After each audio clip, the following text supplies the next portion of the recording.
It is shared primarily by perhaps 3 institutions: the ministry responsible for urban and rural development, as in terms of execution, Ministry of Health, and the ministry responsible for water. And there is a national strategy on sanitation, comprising, of course, of various stakeholders, which is ending next year, 2027. Now, in respect of the priorities that we have attached to sanitation generally, is how do we expedite the process of ensuring that dignity is brought by way of providing these facilities. And that, of course, includes local authorities, but so too rural areas, as well as schools, clinics, in the rural areas, informal settlement, and so forth. Now, earlier in the year then, as we were contemplating reinforcing the already funds that are appropriated precisely for that function, then a disaster risk team met, because it must recommend the emergency is to be declared by the President on the recommendation of that body. Now, the body then felt that there wasn't a need to, at that point, to declare the state of emergency, which would require additional funding, and they felt that the funding available is sufficient to address the shortfall that is there, which is then the amount that I mentioned here, 34 million. Then it comes to your question, is that sufficient? And as I mentioned, that it may not be sufficient, but it's a start. Now, should we then divide that in terms of 59 local authorities, 121 constituencies, 14 regions? Probably not that per se, but where the need is more pronounced, that can also be the ideal to have it top up what is needed. But I want to perhaps conclude with this by saying, I hope what the honorable member, because we had this conversation offline, honorable, because we are good brothers, we had this conversation offline, and that is to say, in the event that 34 is not sufficient, we would be very amenable, for instance, to hear from local authorities. I know local authorities who have already done a great deal already with the money appropriated. Now, if there are some that are in dire need, I know Grootfontein is one of it, as well as others. So they are targeted interventions then that we are rolling out as a collective. And that is what we are working towards. And we are happy that at least there is the 34 million available, and we can start with that. And as I said, if and when it is found that the 34 is not sufficient insofar as the needs are concerned, of course, the conversation goes back to the disaster risk, and we can still top up. So, Honorable Speaker, I hope I have done justice to my good engineering brother. Thank you. Yes. Now, we have 4 minutes, and we have 5 members who are asking for the floor. So, the next is Honorable Kandorodo. Thank you, Speaker. Mine goes to the Minister of Agriculture, my mom, Inge Damani. It's on the getting water from Kavango River to Windhoek. Very interesting project. Now, we are reaching, NAMWater have conducted community meetings to convince the community to allow NAMWater to get water from Kavango River to benefit Windhoek commerce and leave Kavango the way as it is, where people don't have any access to potable water. The next thing they can do is to go to the river, attacked by crocodile, while Windhoek is swimming in all nice dams, swimming pool, and open the tap and drink water. When I was in Okakarara, we wanted to extend pipeline 5, and then at Scotland's, there are 3 or 4 boreholes drilled by previous dispensation. That's a aquifer from Bert Aukas, Okari. Those boreholes are also reserved for Windhoek. So we could not implement that project because there was no access to water. So why is government leaving Kavango region dry as it is, with no water, and getting water from Kavango River to serve as Windhoek and Commerce? Thank you. Yes, Honorable Minister, we have now to be brief because we have now less than 3 minutes. Thank you, Honorable Speaker. I take note of the question from Honorable Kandorogu, and I'm not aware that that project is going to leave the people of Kavango out, because that is not part of government policy. The projects that have been implemented so far, they have always been off-take for the local communities. And since it's consultation at an initial stage of the project, I think we should allow for those consultations to be concluded, and then if a decision is made that disadvantages the local community, then we can question that decision. But as for now, it's a consultation process. So I so submit. Thank you very much. Very good. Next one is Honorable Brinkman. Honorable Brinkman. So why are you letting people about that?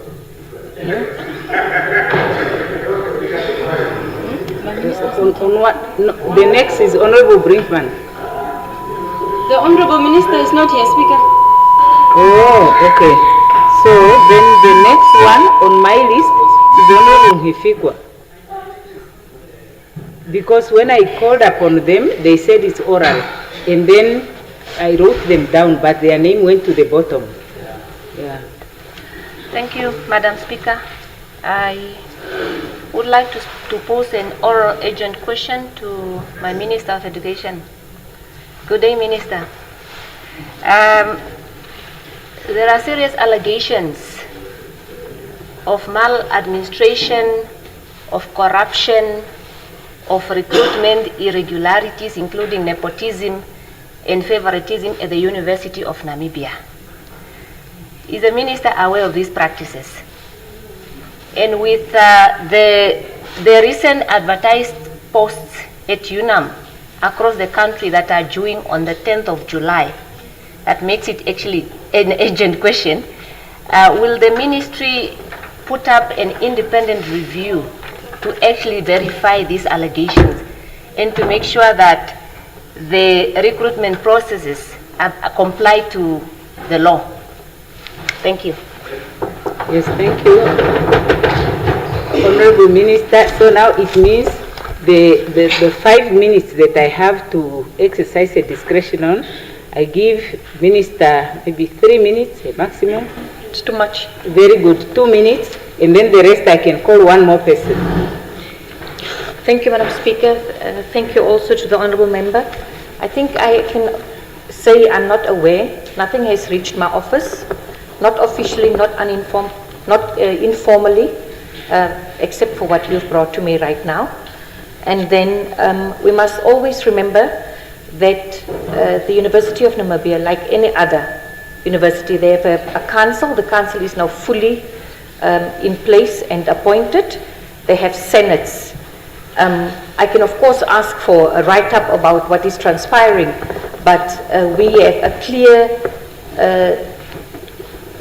definition or differentiation rather between interference and intervention. So once I received a formal complaint from somewhere with evidence, then we can definitely step in. We also take these very serious, and the fact that the Honourable Member said that these are allegations. So I have always in the past requested that please provide us with evidence, and we will definitely look into that. So this is what I wish to state at this point, Honourable Speaker. And yes, we are always in contact. If there is a need for an investigation, it can be done. But for now, the process of the 10th of July, because I'm not aware it will continue, it will not be stopped, and then we will see what it is that will be delivered. Thank you. Yes, Honorable Ampanda. Thank you very much, Honourable Speaker, for your generosity. I have an urgent oral to the Minister for Transport. Minister, firstly, I mean, this whole thing about e-tolls as a failed approach in Africa we were not concerned until we start seeing those speed humps. Then we realized, we cannot ignore these things. We are now hearing, Minister, that Road Authority and all these guys want to actually introduce e-tolls. This economy, Minister, cannot afford an e-toll. Can you imagine an e-toll between Okahanja and so you forget your key at home, you are living in Osona, you must pay. You must go back and you must pay between Rehoboth. Imagine an e-toll between Oshakati and Ongwediva. So it has failed in Johannesburg, big economy that could absorb it. It has failed in Kenya and other places. So can you, Minister, really, and I know philosophically, you would not want to have a situation as your legacy to impose a huge burden on the people of Namibia. Can you just clarify that this progressive government is not busy with anything like that so that Namibians can sleep peacefully? Because they will say it's you. Honorable Minister.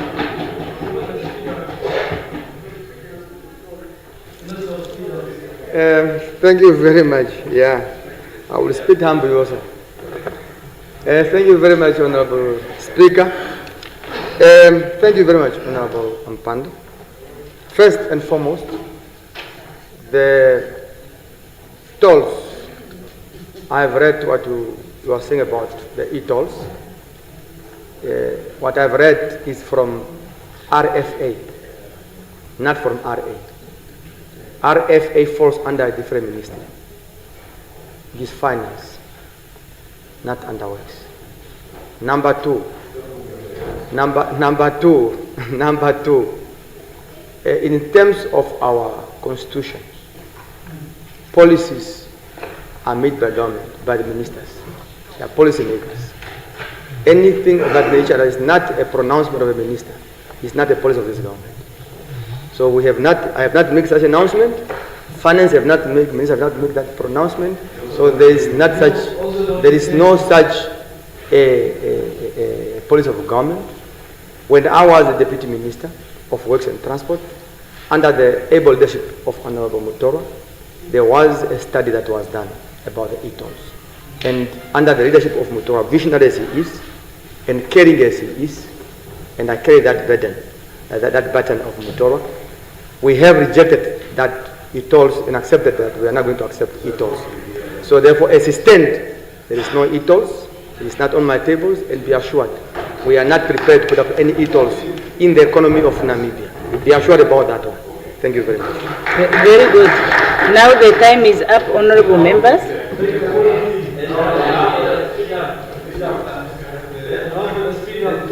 Notices of motions. Notices of motions. Honorable Karonda.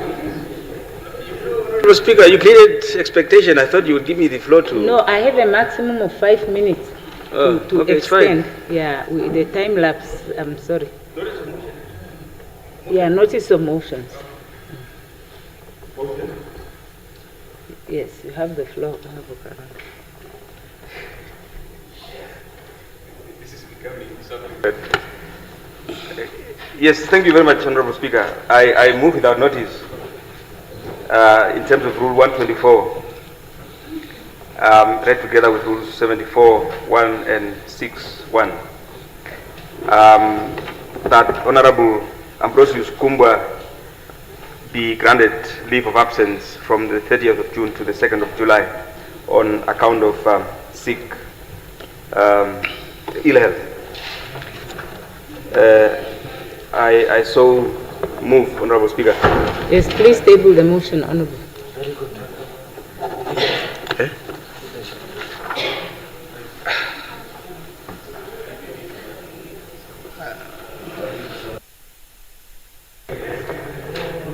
Yes, Honorable Cooper.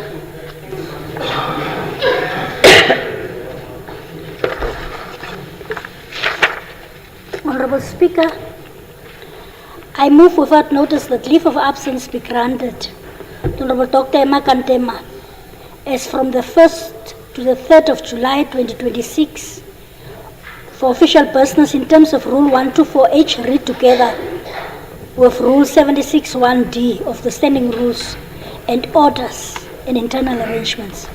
I furthermore move that leave of absence be granted to Honorable Dr. Peya Mushilenga and Honorable Dr. Charles Movita from the 1st to the 9th of July 2026 as in terms of Rule 124H read together with Rule 76(1)D on official business. I so move, Honorable Speaker.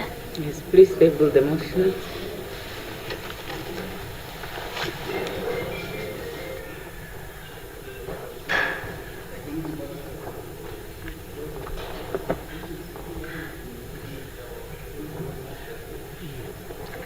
Honorable Somai. Thank you, Speaker. I hereby give notice that on Tuesday, 7th July 2026, I shall move the motion that this Assembly discuss and agrees the establishment of coastal town in Kunene region. Honorable Speaker, honorable members, Namibia is divided in 14 regions. Out of 14 regions, 3 regions, Karas, Erongo, Kunene, borders with Atlantic Oceans. However, Karas and Erongo have established coastal towns. The Kunene region remains without a proclaimed coastal town. Karas region is blessed with Lutherich, founded in 1883 after German merchant Hendrik Volslang acted on behalf of Adolf Lutherich and acquired land from Nama chief late Joseph Friedrich II. The region is also home with Orangamon, established in 1936 as a private settlement during the development of mine industry under Hans Marensky. The Erongo region is blessed with several coastal towns, Walvis Bay, with a long history dating back from 1793, when it was visited and claimed by Portuguese explorer Bartolomeu Dias. Swakop was founded on 4th of August 1892 by German Commissioner Kurt van Francis, while Hennis Bay was established in 1929 after Major Hendrik Hendy van der Merwe discovered fresh water. Against this historical background, it is evident that Kunene region, besides sharing coastal land with Atlantic Ocean, remains the only coastal region in Namibia without a proclaimed coastal town. I therefore submit that this House debate this matter and mandate the relevant parliamentary committee to investigate and make recommendations on the establishment of coastal town in Kunene region. The establishment of such town will promote balanced regional development, unlock economical opportunities through tourism, fisheries, trade and infrastructure development, and will create employment opportunities and improve access to government services for communities in the region. Furthermore, this initiative will help fulfill the vision of our founding father, late Dr. Sam Savishwana Nauma, who advocate for balanced national development and acquire access opportunities to all regions. It will also stand a lasting achievement demonstrating that Namibia established its own coastal town after independence was You will get to motivate your motion. Now it's just a notice. And you have 3 minutes, which is expired. Thank you. Yes, please submit the motion. Okay, apparently, one moment. But he has already left his seat. Just table, Honorable Somaib. Just table, let's hear. Okay, thank you. Now, Honorable Ampanda, what point are you raising on? If we just take our order paper on the third page,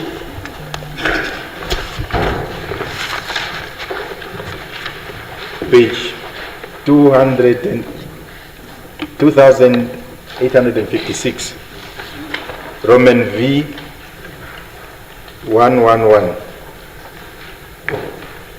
It's a motion that this assembly discusses, resolve and give direction on the creation of a first city for our country tape fair in the Kunene region. Then it continues. Page what? 2854. 56. So by Dr. Ampanda. Yes, there's a motion there. Oh, okay. It's okay. So it means honorable. Yes, please take your seat. Yes. Oh, is it? Well, I don't want to argue with our seniors, but it's very clear what's there. But I think maybe just for the comfort of my chairperson or PAC, we'll defer the ruling to the speaker to make a judgment on the two. Yes, well, I know they are the same. Yes, okay, honorable members. Just so no that dialogue. the senior doesn't. Yes. So we defer no to. Dialogue. Thank you for pointing it to us. Yes, so we can defer to you for the ruling. I will compare it with the motion of Honorable Somaib and I'll make a ruling. Okay, Honorable Lukato. Honorable Speaker, Member of Parliament, today, Wednesday, 1st July 2026, I hereby give notice that on Wednesday, 8th July 2026, I shall move that this August House discuss and agrees to table the motion to identify areas, stores, and market places in constituency across the country for the sale of agricultural products by communal farmers and commercial farmers. I so move, Honorable Speaker. Yes, please table the motion. Very good.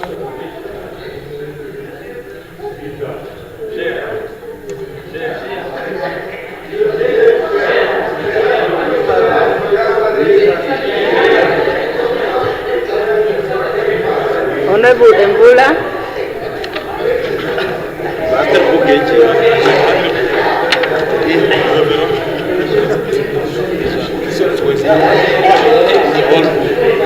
You have the floor, Honorable Mbula. Honorable Speaker, honorable members, good Honorable afternoon. members. I hereby move without notice that Honorable Utara Motu be granted leave of absence due to medical reasons for an extended period as it is in accordance to the Standing Rule 76, Sub-Rule 1A. I so move. Okay, thank you. Table the motion.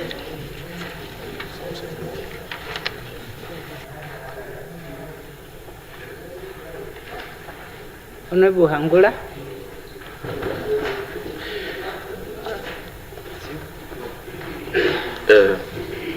Speaker, may I? Yes. Honorable Speaker, road accidents continue to claim thousands of Namibian lives and leave many more with injuries and trauma. Families lose breadwinners and children lose parents.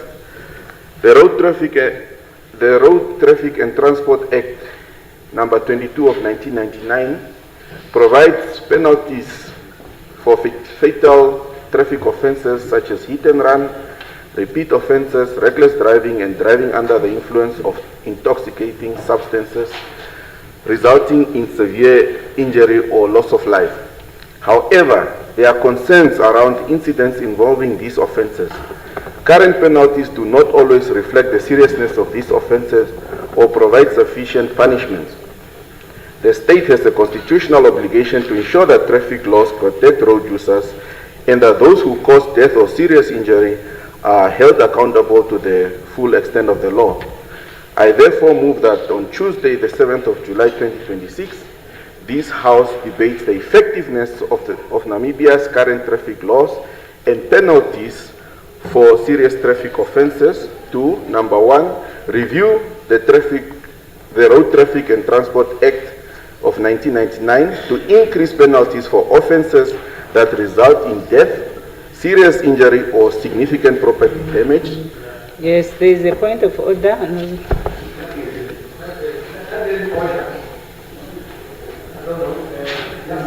Maybe, Honourable Speaker, Honourable Member, I like the motion. It's just that maybe if you can converge somehow, we are on the final stage for us to amend exactly that legislation. Would it possibly be of difficulty that if you possibly do a consultation so that before, because we were planning that it go to the CCL under the Honourable Minister, we were planning to go there to take it there next week or thereafter for it to be done. Can we possibly share with you that, and you can check what you are talking about, and then we can see how we can incorporate. I think it will going to help us then, because we are also concerned about what he's saying, and we are already incorporating it, right? Can we maybe share with you that, and we see how we can converge, instead of us having it here, just a debate which we're already in agreement that it must be addressed. Thank you. Thank you. Yes, Honourable Speaker, please protect us. Yes, Honourable Speaker, it's always a pleasure to reach consensus and to work together for national interest. So the Honourable Minister has put it on record that he will share with me, and I think that is a good proposal. And on that condition, on condition that we'll get the bill and then we can compensate with the Honourable Minister, I then accept the proposal. Okay, so you discontinue your notice. Okay. Honourable Dhamani.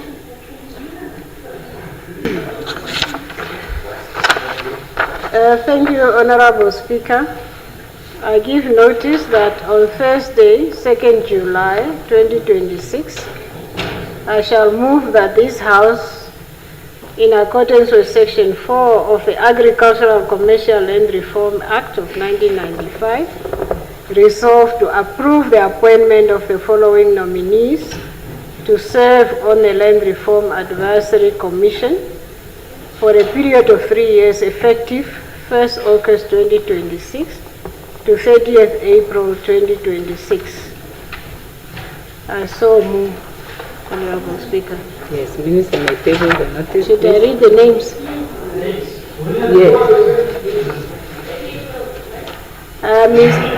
Ms. Cardini, Corinne Roman.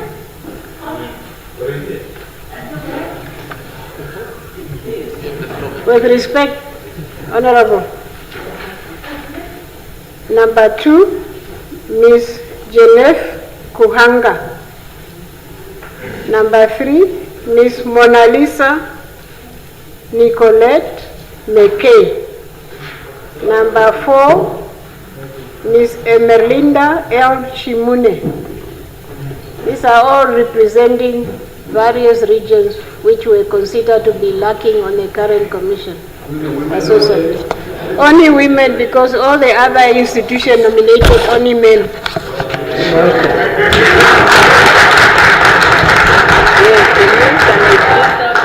The Minister may please table the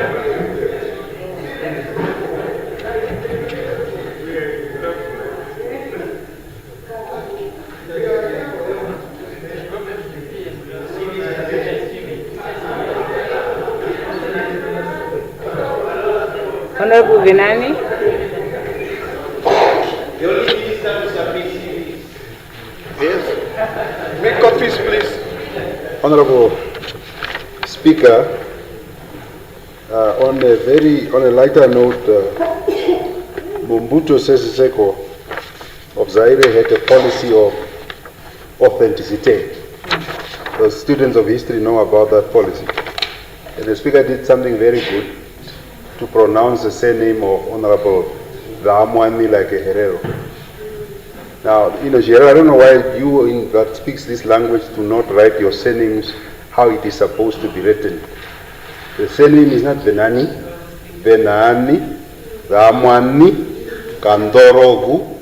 So I don't know, and now you are saying Kuhanga, and you know how to pronounce it. Honorable, for the members of the House, a motion must read like this. I hereby give notice. Very good, very good. I hereby give notice that on the day that the Speaker decides, the year of the law 2026, I shall move a motion to debate the need to create research units in key government institutions to aid our national development trajectory and matters incidental thereto, to refer the matter to a relevant standing committee for investigation and report to the House. I so move. That's how you read the motion. Yes. Very good, very good. Any ministerial statements? Yeah, Right Honorable Prime Minister. Yeah, okay, before that, Right Honorable Prime Minister, what point are you raising, Honorable? Just raising, we now see, we made an appeal previously. It's really on a friendly matter. We made an appeal previously. We now see, and it doesn't look good, and I want really to say this humbly.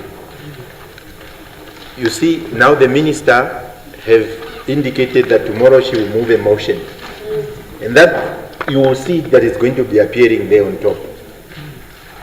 Yesterday I moved a motion that today, and it's not sure it is on the last page there, the second last. I'm really just saying that let's balance it.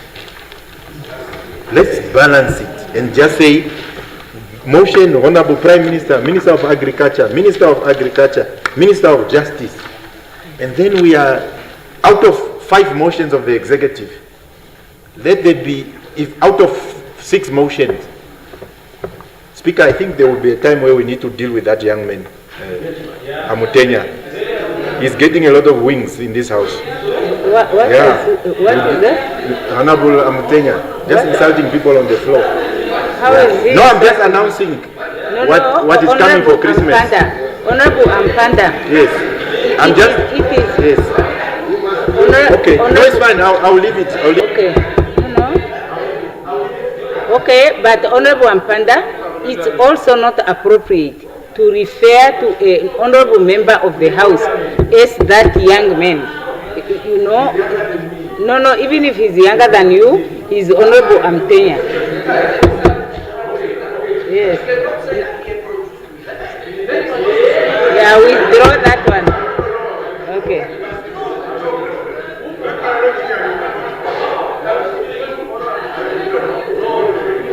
Very good. So it's withdrawn now.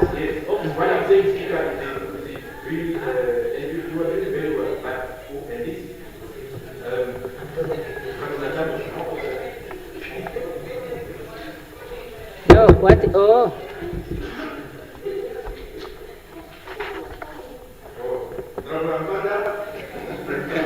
Okay, good. So, Speaker, I'm saying is that when we just do the programming, just for purposes of fairness, some of these motions are coming out. That's why Honorable Somai is, because a lot of time has passed, he's passionate about Kunene. He didn't even realize there was a motion that is on Kunene submitted last year. So let's just balance. If there is going to be 5 motions from the executive, or 5 motions on the order of the day, at least 1 or 2.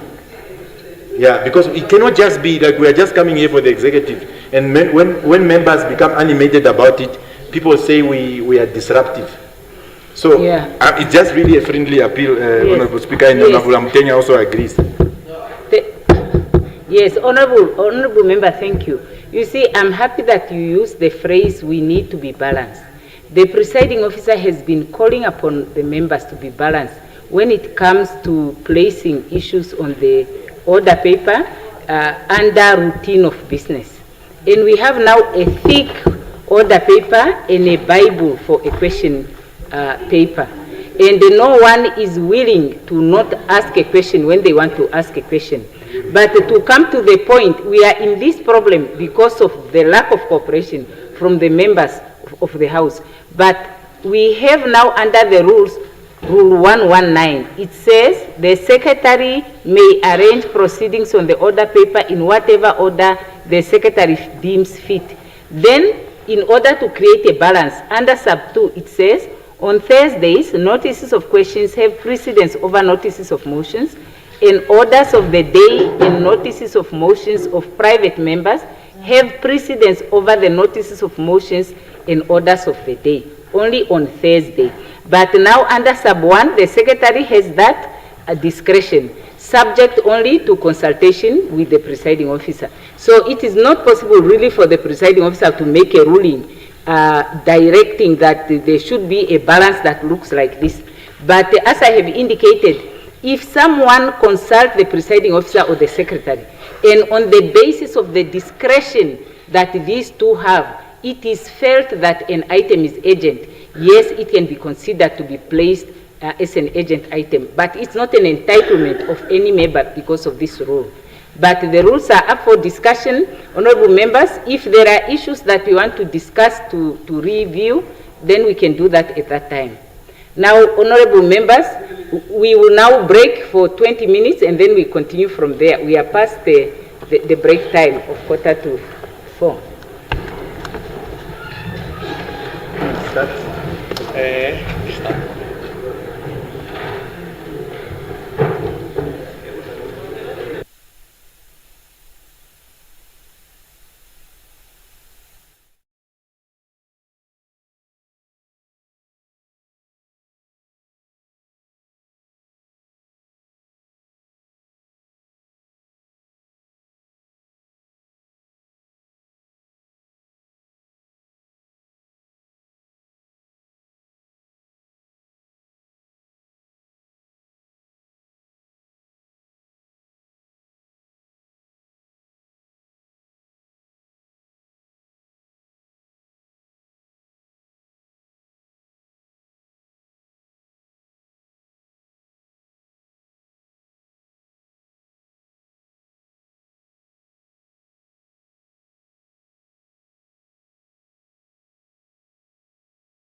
Okay,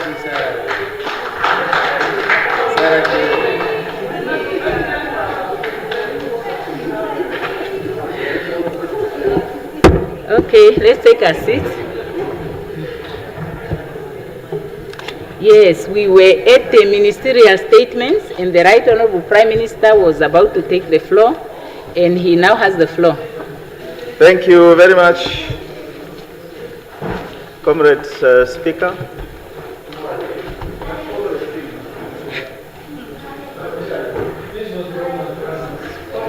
Okay, Honorable Speaker, they don't want me to say comrade. Okay. Yeah, Honorable Speaker, I just rise briefly to yesterday we undertook to say the matter in Kunene region was receiving our utmost attention, and we also said that as Honorable Venani was saying, I think he also acknowledged that when SWAPO speaks, they walk the talk.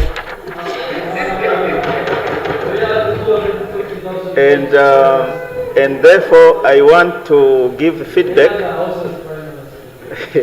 I therefore want to give feedback that the line minister is on the ground in Opuo, and he has given me feedback that an agreement has been reached with the regional council, that a new acting CRO with accounting power has been appointed, and therefore is now able to sign. And by tonight or so, the civil servants, who, as we have said, were inconvenienced, will now be able to receive their salary. And once again, to underscore, as what I have said yesterday, it is in our interest, all of us, to make sure that every employee of government is afforded the opportunity, both in terms of remuneration, just as we pay the councillors, so too we must pay public servants in Kunene region, a region of Honorable Venani. So he says, but as he agrees also, it's a region where SWAPO is dominating. In terms of the investment we are making, that's a lighter note, in terms of the investment that we are making, but that is not a lighter note, it's a fact. Whether we talk about Hamaremba to Okangwati and so forth, including all the roads. So, Honorable Speaker, that was just to give that information, and I know Simply Sophie is agreeing also with me on this point. And so that is just the feedback. And the situation in Kunene region, regional council, the situation of those that were affected negatively is now normalized, and once again our commitment is to make sure that everybody is paid, everybody is not again inconvenienced in that manner. And Munaina, once again, reassurance, this has nothing to do with politics, it's all to do with humanity. Thank you very much. Thank you. Thank you, Honorable Ampanda. Yeah, thank you, Speaker. Thank you, Prime Minister. I think it was good to see the Minister on the ground to attend to the problems he created. Since we don't see the Minister, we could perhaps speak through you. We have said this to the Minister. We support him, but he just has this tendency. That's why some names are being labeled. He just has this tendency of him being law unto himself. And remove the minister from the equation. I'm sure some of those questions would not have been there. A technicality would have been understood. But the masses are also seeing a common trend where you just decide, you write a letter, you say, look, this was not in terms of section so of what law, you just say, tomorrow no one is drinking water. And we cannot run a country like that. So we are very happy that that we can have differences with ministers, but when we are fighting with ministers, somebody up must intervene. It's either we are right, or we are wrong, or the minister is right, and we are wrong. So to see the minister, it shows us that, okay, maybe there are people who are in charge. Because somebody says, please go and sort out the thing there. So we are very happy to see that, because at least we'll have hope. The reason why we will support government is not because we want anything, it's because if you fail, when we take over the country, we'll have difficulty. So be very careful, Meme. Somebody said, somebody came to me when I was mayor of Windhoek crying, wanting to help them, when they expelled me from SWAPO. So be very careful. Yeah. So the future is so life changes. But the point that we are trying to make is that when we support the government, we have an interest also in government to succeed. We have an interest in government because if you fail, we will have a lot of work. I don't want to have a lot of work. I want to deal with Wi-Fi. So well done on intervening. And the minister must constantly be called to order. Okay, Honorable and congratulated. Member, you are supposed to only ask a follow-up question. Honorable Mbula. All right, Honorable Speaker, thank you so much. Honorable Prime Minister, all right, Honorable Prime Minister, thank you for the feedback, much appreciated. I've actually been an employee, of course, like most of us, perhaps, in companies or organizations.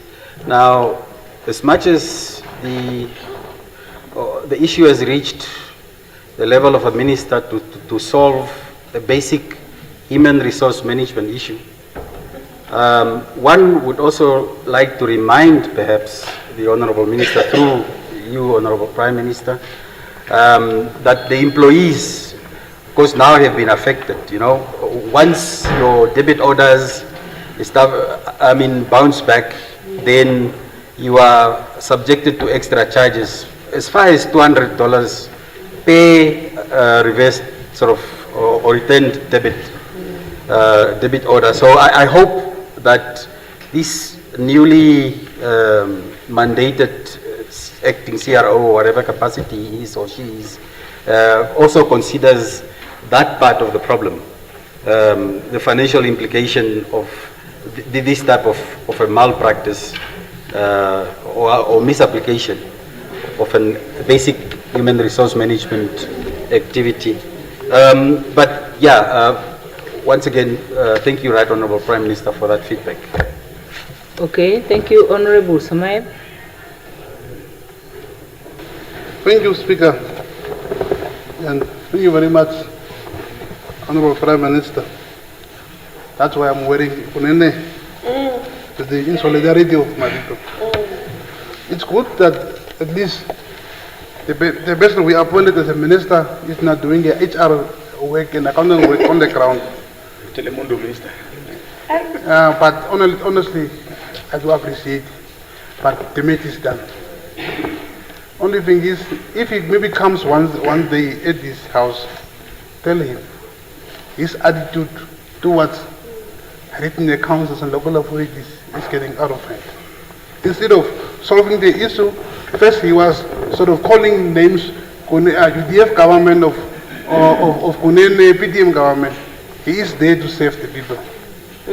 First, he put the problem, he put the house on fire, and then come and remedy the situation. But honestly, we do appreciate about the way forward. Let us engage instead of causing things to get out of hand. So I submit. Yes, Honorable Kandorobo. Yeah.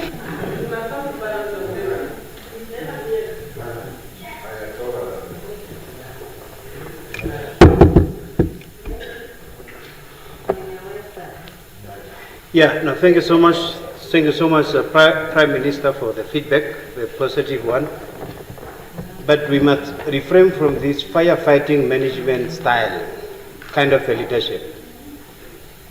And the attitude of the Honorable Minister is totally uncalled for. It seems that everybody including the president, is also afraid of Sangwaza. Because what he's doing is tantamount to human rights. Yes. Yes.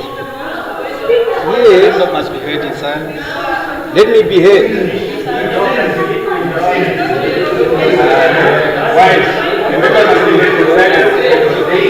Point of order. Point of order, Honorable Member.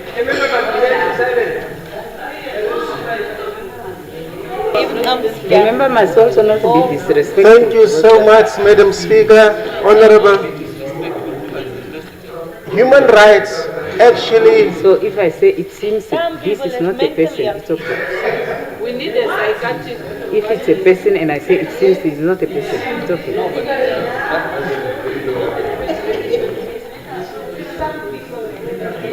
All of us we are affected. As a point of floor to make a point of order. Speaker, I don't find it correct.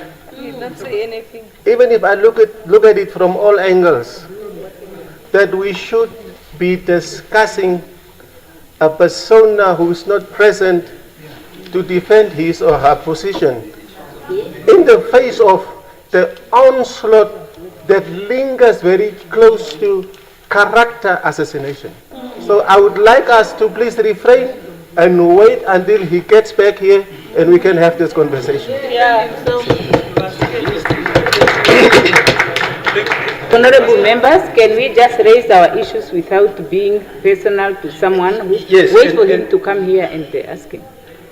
And his absence in Parliament is very critical.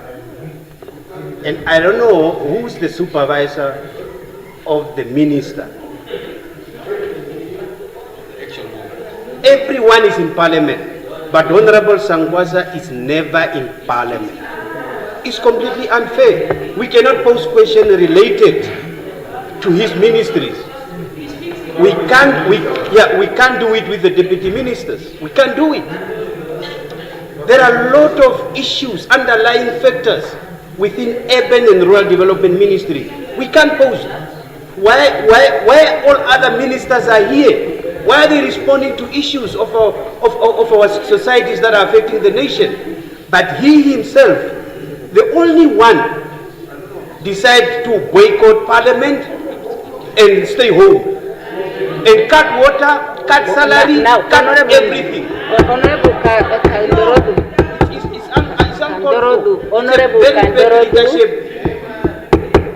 Honorable Veta Kandorodu. Speaker, you are out of Honorable member, you are out of order now because you asked on the floor to ask a question to the Right Honorable Prime Minister concerning a ministerial statement that the Right Honorable Prime Minister made. Now, your comments are not only at variance with the provisions of the rules, they are actually not even speaking to what the Prime Minister addressed. Okay. Yeah, very good. Now, Honorable Matundu. Thank you, Honorable Speaker, Honorable members, Honorable PM, thank you for the update. And we are really thanking the government for what they have done, the caring government, because we always say that if the government is paying the councillors, why should they not pay the employees? When things are wrong, let's accept. The Council of Kunene region, it's very happy. They have shaken hands with their minister. Everybody in the region is happy that this matter is brought at least to an end. We cannot just come here and now try to politicize, and I have been saying this, that let's not politicize this matter. Who is affected, it's people, not just trees. But thank you very, very much that at least now we will have an acting CRO in the region who will be acting until the position is filled or within the required period. Thank you very much, and I applaud the government. Thank you. Honorable Eku, the last one. Thank you so much. Honorable Enani. Speaker. Yes, honorable members. Thank you so much. Yes. Yeah, honorable members. Speaker, you are not protecting me. I am protecting And Honorable the floor. Eku from Honorable Venani there. Yes, thank you so much, Speaker, and I'd like to thank the Prime Minister for his ministerial statement. However, Prime Minister, under the context of business unusual, we must be very careful to create problems, solve the problem, and then boast as if we have achieved something. So we must be very careful. So I'd just like to caution the Prime Minister to under the context again of business unusual, to make sure that the government looks at it. Yes, Honorable Chair. No,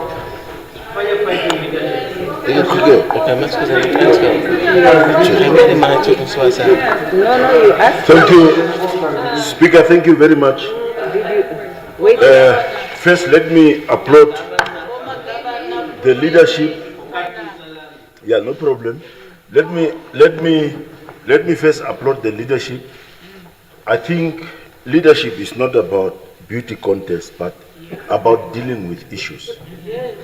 And as a first-hand leader who was in the region when this problem started, we would never shift blame to who.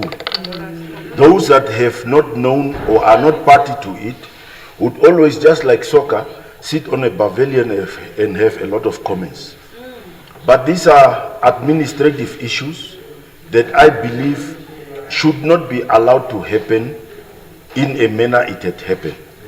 And we must applaud all the leaders, whether it's the current regional councillors who are there, all of them, irrespective of their political party, and the two ministers, the minister and the deputy, who went to solve this problem amicably. And we must, all of us, whether you are a leader of the party that is there or the leader of a party that's not there, not allow situations of this nature to happen. It will be very childish of me to go into what has happened, because I know firsthand what has happened. Honorable Somaib sitting there knows, and for me now, it is really a relief, because behind the scenes, we are also discussing these issues because it affects the livelihood of people. And I wouldn't want to have to look for an avenue where we look for applause, but what I can say, Honorable Prime Minister and the Minister of Urban, Honorable James Sankwasa, is that the people of Kunene are fully behind the government of Namibia and the regional council and all their local authorities. They are looking for service, they are not looking for politics. They do not care about politics because politics has its cycle and it's after every 5 years. So as also an inhabitant of that region, I'm very happy that this situation has been resolved because we have been denied services. And this, I speak from the bottom of my heart. Thank you very much, Honorable Prime Minister. Thank you. The last one, Honorable Venani. Honorable members, please, no statements. We are acquiring the information that was shared. Honorable, I think it's important to make to say the following, Right Honorable Prime Minister, that we are busy with nation building. And in the quest of building that nation, Namibia, a lot of mistakes would be done as we are building this country. But we should never allow our political differences to intrude in the level of the way that we govern our people. I thank you to have played that part to try to resolve a self-created problem. Let's maintain the rule of law. Let's maintain maturity in our differences. When Honorable Shea was a governor, he was a young man, very young. I had to instruct him that that young man is the governor. He shall be respected. He shall not be called Okanashi. He is the governor. Same with the governor that is there. We are doing work to protect the value of governance, to build one country. We would not want to have, because we are running a region, therefore we don't respect the central government. Nor do we want to expect from you, and this is my plea, and finally, Speaker, I see it so often from many of your ministers. You are officiating at an event in Kunene, you are not recognizing a regional councillor just because he's not from your party. We should not do those things. So, Honorable Sophia Janigwa is Secretary General of SWAPO. Wherever she is, my respect to her as a leader who leads the largest government, and vice versa. That is what we must do. One country, one Namibia, our differences must not be bigger, and that is what we want to see in this country.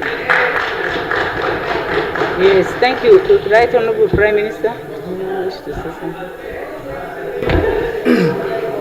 I think, Honorable Speaker, Honorable Members, I do not have much to say. I think everything has been emphasized. Even yesterday, we said the same thing. Today is the same thing.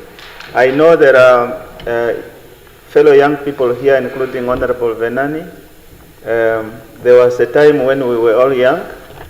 I remember Comrade Pohamba, even our founding president, they used to say, you see, the war has been won.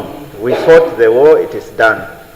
So our war is economic independence, and that is nation building. And therefore, there is no difference really, and that is what I was trying to emphasize yesterday, Honorable President, with a small, that one, is to say, in the service of our people, we are all the same. Political parties, we park those differences, and let's give service to our people irrespective of their political affiliations. And that certainly, as you have heard from our president, is to say she doesn't want to lead a nation that is divided. And what we want is unity. So I echo my honorable brother here. He said that he's president in Kunene. I'll come. Well, thank you for that correction. In fact, that's the correction I was trying to say. So let us continue to work together, honorable members, not only outside, but also inside this August House. And I think that's the spirit that Honorable Venani is saying. And I know Honorable Ims Nashinge also agrees. And I know the Chief Whip of IPC agrees. Chief Whip of AR also agrees. And the Chief Whips of all other parties, they also agree that one Namibia, one nation is better than a divided nation. So I think there we are all agreed, Honorable Speaker. Thank you. And we also are agreed that we must respect the Speaker. Yes, thank you. I hope so. Thank you very much. Thank you. Thank you, Right Honorable Speaker. So. Yes, honorable members, the Right Honorable Prime Minister has now responded. We cannot continue with discussing the financial the statement. Honorable Amkoto, point of privilege. Okay. Speaker. Yeah, thank you, Honorable Speaker and Honorable Prime Minister. I rise on point of privilege, but regarding question 413. Yes, it's. You will explain. I will explain. 413.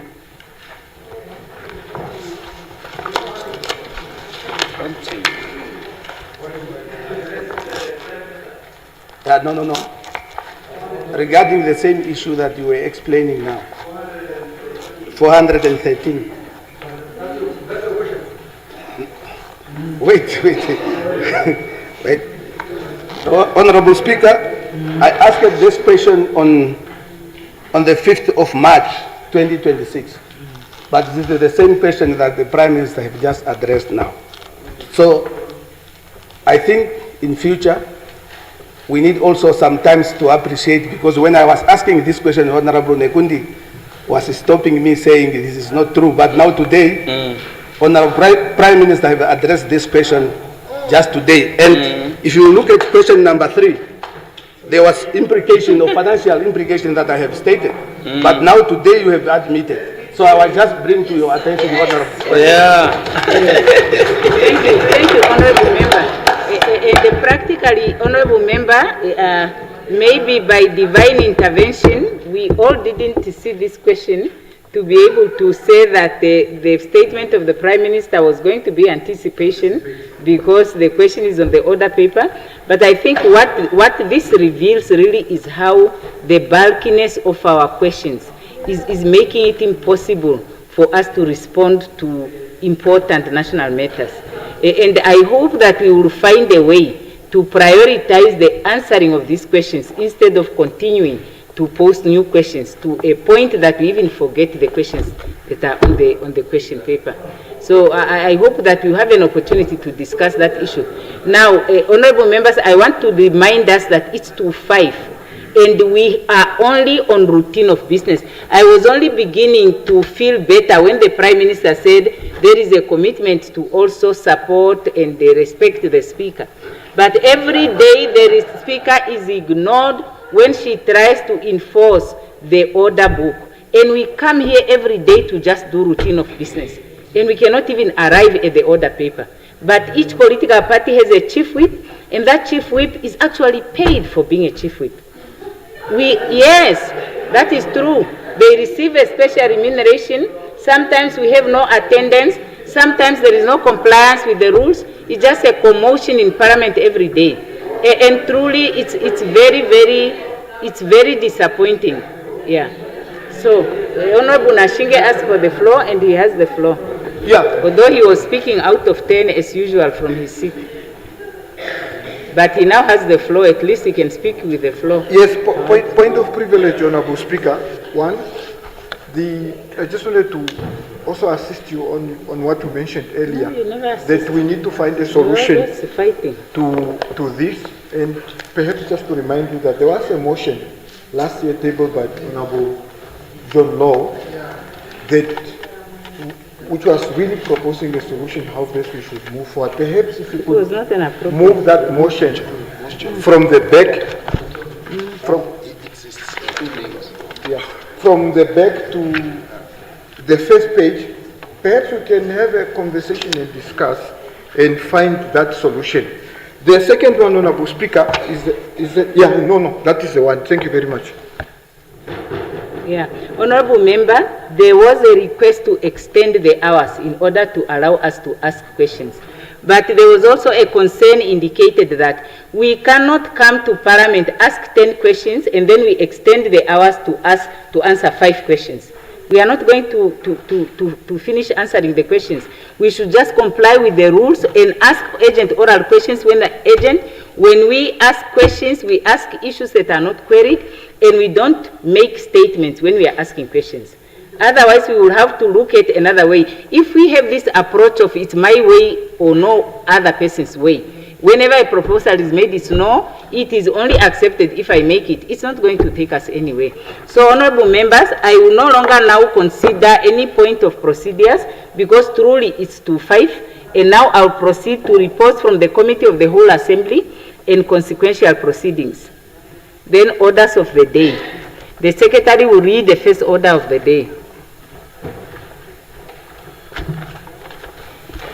Resumption of the debate on the consideration and approval of the nomination of Dr. Hersen Sindano for appointment as chairperson and Dr. Emerentia Leonard as well as Ms. Julieta Diva Ferreira as members of the Electoral Commission of Namibia.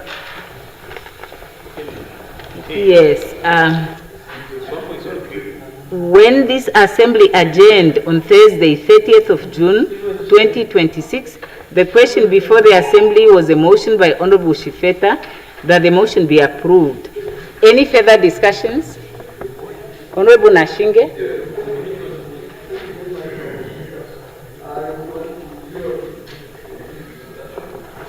And the motion that the Honorable Prime Minister brought to the National Assembly on the appointment of the Dr. Sindano as the...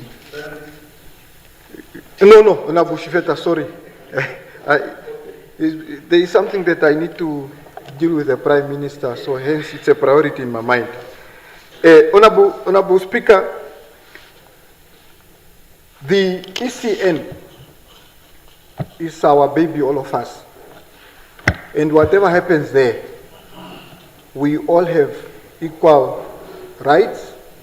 More so as political parties, we have the equal rights and ownership as stakeholders.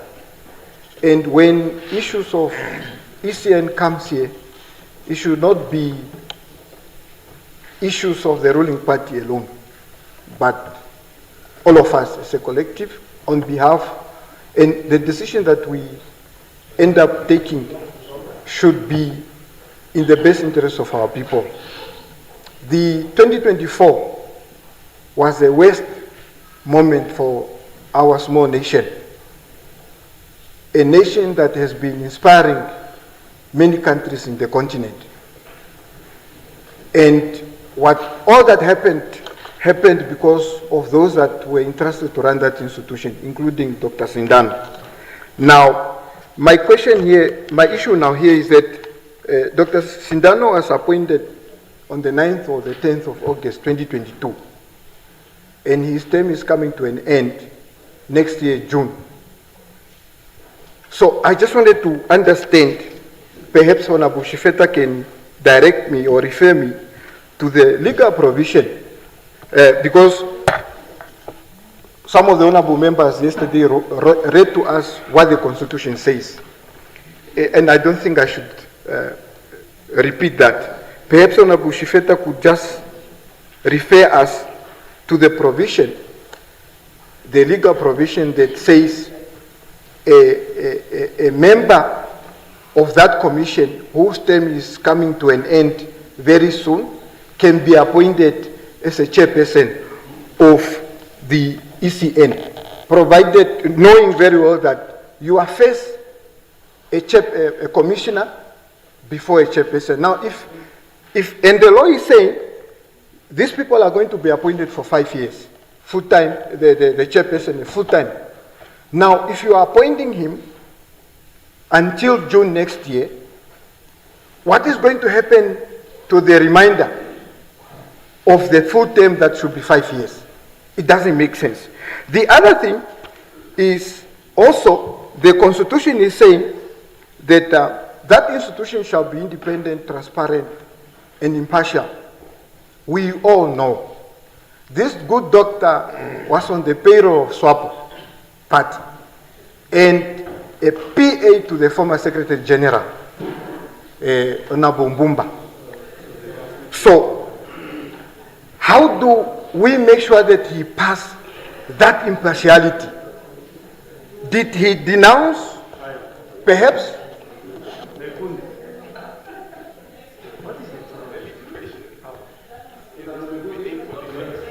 Are you done, Prime Minister?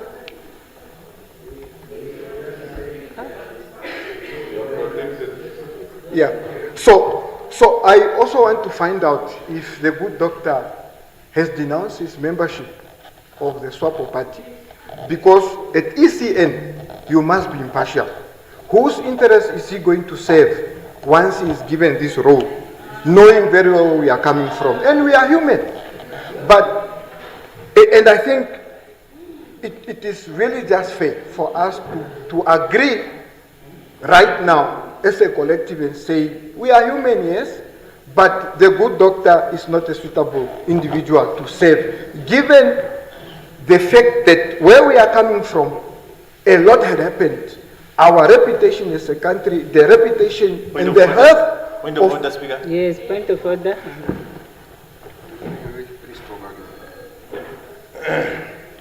Yeah.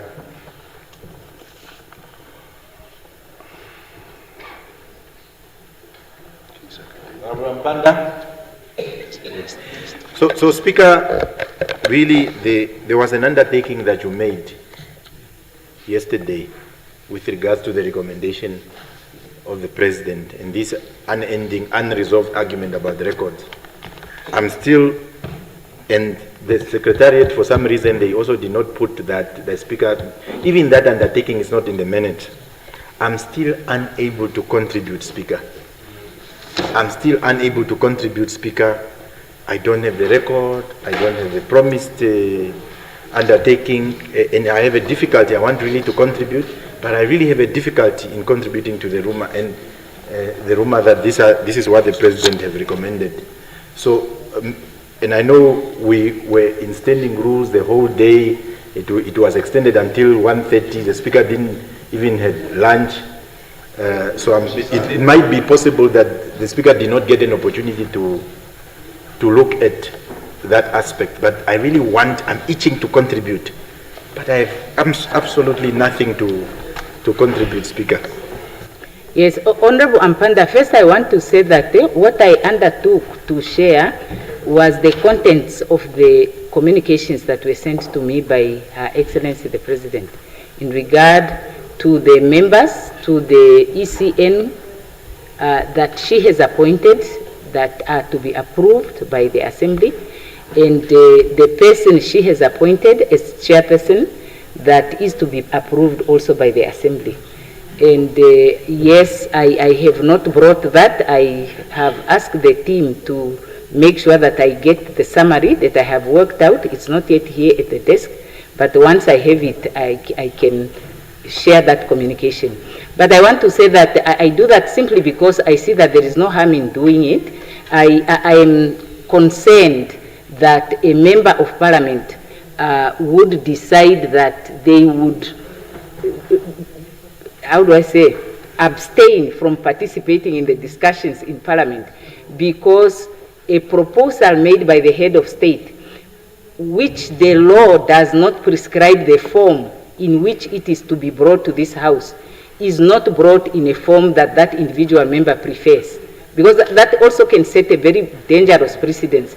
So we cannot say, you know, if the president is to appoint someone, we will demand to see the communication that was sent by the president to this person who comes to deliver this information here, if that is not stipulated under the law, because it just creates a precedence that will be difficult to uphold. That is why I indicated that I have received the letters, but I am not compelled to distribute letters that are written to me by the president. I only feel obliged to share the information that is shared with me to be conveyed to the Assembly. In that part, I am still committed to. Once this information comes, I would share that. With regards to the records of the selection committee, I have made it very clear. The selection committee is not a unit in the secretariat. They don't report to the speaker, and the secretary of the Assembly, in performing her duties as a secretary of the selection committee, is not under direction and control of the speaker. So these records of the selection committee can only be sought from the selection committee. And somebody, one honorable member, even made a proposal that if a committee of parliament decides that they wish to get documents or information from any structure, they are empowered under the rules to get that information. So I think I have clarified that issue.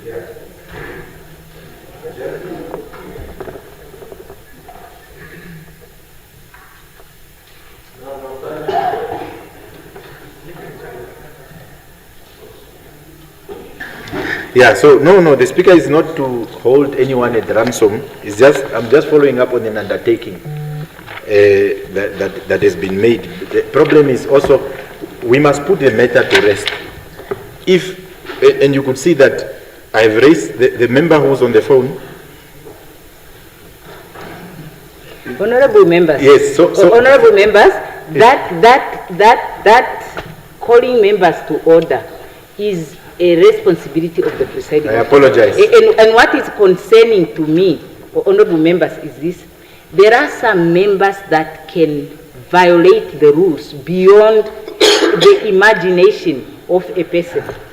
Yeah? They violate the rule beyond what you think a person can possibly do.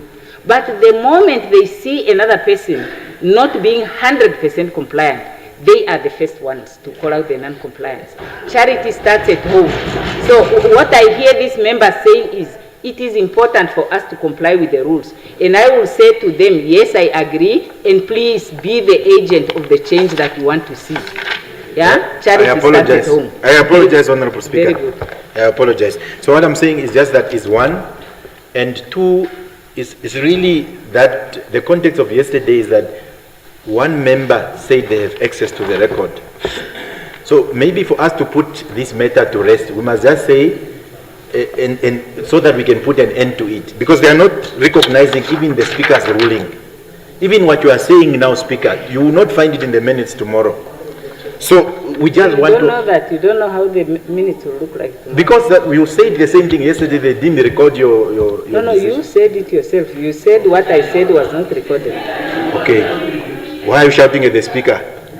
So Speaker, what I'm saying is that there was a member who's saying they've seen record. And I simply just said, I want to be in the same position with that member.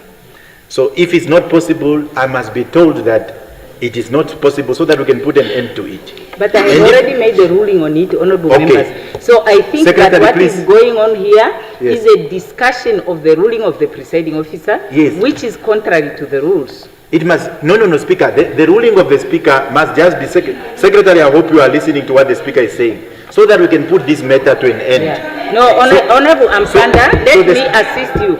Let me assist you, Honorable Ampanda. Okay. Just take your seat. Honorable Ampanda, you are in this chamber. You raise a query, the presiding officer responds to the query you make and makes a ruling. You cannot say the ruling has not been made because you didn't see it in the records the next day. It was not appearing in the records. You can't say that, honorable member. So I have made a ruling in this house, and that ruling is to say that when a structure of parliament, the assembly or a committee of the assembly, is of the view that in order for them to deal with a matter, they need records that are records of a public body, then that parliament, the assembly or a committee of parliament, can require that structure in terms of the governing framework to avail the records. But what cannot be done, what I cannot enforce, I have indicated, is a situation where somebody would say, so-so say they have a record of that institution and that so-so must be made to share that record with me. There is no rule that mandates or empowers me to do that. I have said, and I will not be able to do that. And then a member took the floor and said, actually, at a committee, because what we need to understand is also that the powers of the assembly is vested in the assembly. It is not vested in individual members of the assembly, but the assembly can delegate committees. So a committee of parliament can exercise a power of parliament, but an individual member of parliament cannot just go and compel people unless if they are occupying a specific position that is also delegated a power to exercise. Just like our rules would say, parliament has immunity, and the speaker is the custodian of that immunity. So the speaker will be able to say to a police officer, no, you cannot arrest a person on the ground, but it cannot be done by another person who is not given that power.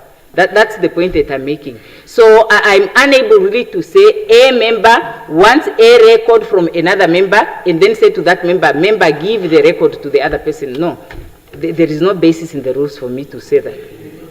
Yeah, so the matter, colleagues, really is resolved. I have ruled there. The only thing that remains is for me to summarize, which I have indicated already in any case, but because now the members want the summary that I have promised, that summary, when it is available to me, I would share it. The Honorable Nashinge can continue. Thank you, Honorable Speaker. I thought I had said something wrong in my contribution, but let's continue. So I was saying, as voted, elected honorable members of this House, representative of the people, and all of us through our political parties, we have a very serious obligation to direct this country into a progressive direction. And all the decisions that we are making, we must make sure that are decisions that will not make us regret, even when we are deep into our graves. ECN cannot be treated like we are treating Honorable Steenkamp and the children are treating NYC. where you are saying it's only SWAPO youth. So it's an example.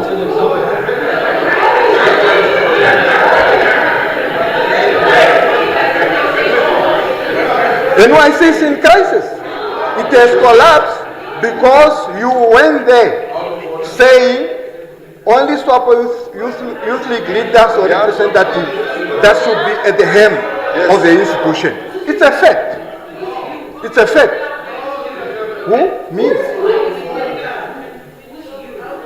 You, I think you didn't get me right. Allow me, Speaker, allow me to finish. The minister doesn't shout. So for ECN, let us treat it with care. The Dr. Sindano we are talking about here is not a stranger to me. We have worked together during the preparations for 2024 elections. And he may have some level of qualification as an intellectual, but I don't believe he has sufficient qualification to lead the institution as chairperson, given the experience that I have experienced with him as a member of that commission. We went to South Africa, Honorable Nekundi was there, and a lot of things had happened. Now we are now saying, through the President of the Republic, we won this one. And Honorable Prime Minister yesterday said... Yes, Honorable Nekundi, point of on what point are you raising? Just want to find out whether the rules cannot be evaluated to call other members by their names without the proper frame of the rules. Whose name was called out? Just say Nekundi, just say Nekundi, just say. Whether that can be said. In our vernacular we say Turamo Mongwa, please. Okay. Yes, honorable members are to be referred to by the titles. I apologize. You regret being there, even though you were sanctioned by your your General Secretary, Ms. Sophia, to go and represent her. Now you regret you were there. I was just referring to the fact that you were there in South Africa during the process of printing the ballot papers. If you regret, I apologize, but I will not withdraw. So, no. Prime Minister yesterday said... Honorable Nashinge, the point was that you referred to him just by his name, not by the title that is provided. I said Honorable Nekundi. Are we having hearing problems? I said Honorable Nekundi. Okay, I will take you for your word because I didn't hear you. Right Honorable Prime Minister yesterday, also perhaps you can take us through. You said there were interviews this year of these commissioners. We have seen them. We are now just trying to delay the process. But are you saying, right Honorable Prime Minister, that Dr. Sindano was interviewed as a future chairperson of ECN? Is that what you are saying? That he was interviewed as a nominated individual by the President? Perhaps you could just clarify, because that's what you said yesterday. So, in conclusion, Honorable Speaker, in conclusion, Honorable Speaker, the other one also that I questioned yesterday, this type of event. The leader of official opposition. Yeah, you have 15 minutes. Yes, 15 minutes. Please, Speaker, am I protected? Am I protected? Your time is up, Honorable. How can his time be up if he's...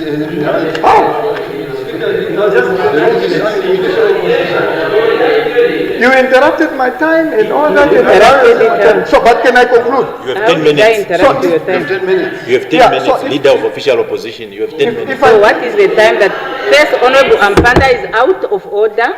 Secondly, where are the 10 minutes that are still remaining? No. Which part of the 10 minutes is still there unutilized?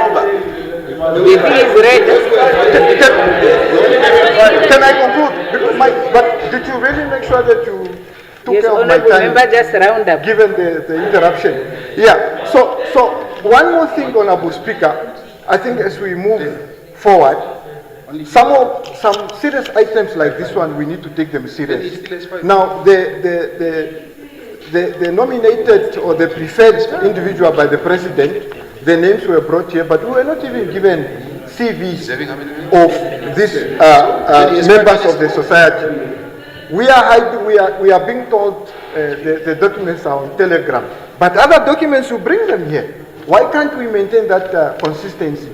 So that others, for me at least, I know who you want to impose on us, but what about the rest of us? So I think let us also table office and yourself, Honorable Speaker, to really treat some of these issues with a high level of seriousness, so that you continue building on that confidence.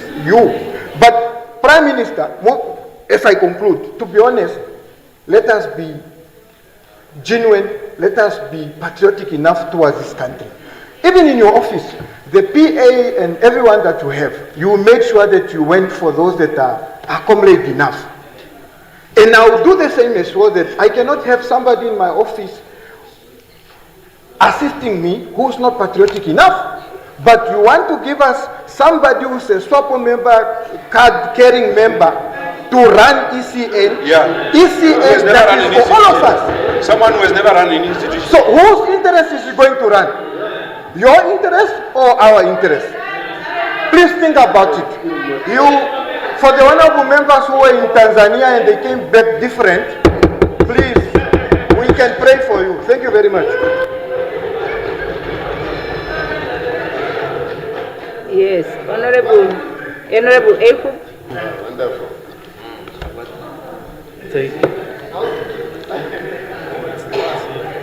Thank you very much, Honorable Speaker. Thank you so much, Honorable Speaker. So, thank you so much, Honorable Speaker. So, President Kenkop, may his soul rest in peace, said, and I quote, "You will miss me when I'm gone," former President says. President Kenkop was a champion of democracy. President Kenkop respected institutions, respected systems, and respected processes. When, Honorable Speaker, we manage elections in the interest of the stability of the country, it becomes very important and therefore ultra crucial that we do it with the most or highest sense of responsibility. If we look at the Electoral Commission of Namibia and how the 2024 election was managed, and how the subsequent election for regional and local authorities were managed, it is a disgrace how the Electoral Commission decides to undermine a legitimate, transparent election process that needs to take place. Allow me to highlight one or two issues that I have picked up as we were working together with our lawyers on the electoral case. One of the first things that took place in the 2025 elections were that we as the Landless People's Movement had received a certificate to say, this is from the Electoral Commission, that we can participate in the local authority elections. In the meantime, the same Electoral Commission says that the ballot papers are printed and we are not on those ballot papers. That, for me, was a very, very striking thing that the ECN has done in terms of how they manage the election. Second thing they've done is they've deliberately blocked us from registering in certain local authority areas. These include, I'm not laughing, I'm serious. These include Beersheba, these include Gibeon, these include Tes, this includes Kalkrant, Stampriet, and many others. Yeah. Where our strongholds are. Electoral Commission, under the commissioners. Yes, honorable member. So, Speaker. You So, see, that's the Electoral Commission... That's a problem that I have with some No. The Electoral Commission has commissioners. Can you believe that? The Electoral Commission has commissioners. So a member is telling the presiding officer, no. When the presiding officer wants to write. Speaker, you are disrupting my statement. So, Electoral Commission gives voters cards. That is the height of cards. disregard for the presiding officer. Electoral Commission gives voters cards to members on our candidate list. You are out of order. The same Electoral Commission says that those members are not on the voters' roll, but they are in possession of voters' cards. How does the Electoral Commission handle an election, and how should we trust these new candidates still to go and take charge of a system that is already compromised and destroyed to the core? We cannot trust the Electoral Commission to run elections in a free, fair and transparent manner. We cannot. Even if the best angel becomes a commissioner as chairperson, they will still not change the way the elections are run in this country. We have a responsibility to ensure that we manage elections simply because we manage, as President Keinkop said, systems, processes and institutions. And our institutions must be managed in a very, very responsible manner. Including the sittings of the assembly. Including, you are correct. Including your misbehavior towards the presiding Including everything that takes place you here. You are completely out of order. So, Honorable Speaker, I am not happy and we are not happy and we reject the election outcome of 2024.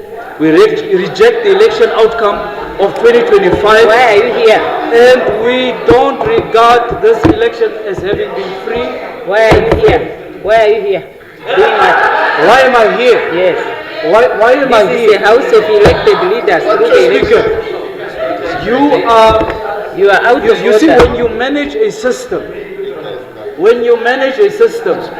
you must be impartial. Time is up. And you must be responsible. You are out of order. You are being disrespectful. No, Speaker. Now I'm take not a out of seat. order. Your time is up. I'm not out of order. My time is not your up. Time is up. Your Speaker, my time is not up. Your time is up. My time is not up. Now So you are we just reject. being out. We Now reject the next person is Honorable Bush. Honorable member, take your seat. Your time is up. You can reject all you want. The court has declared it free and fair. Now take your seat. You are out of order.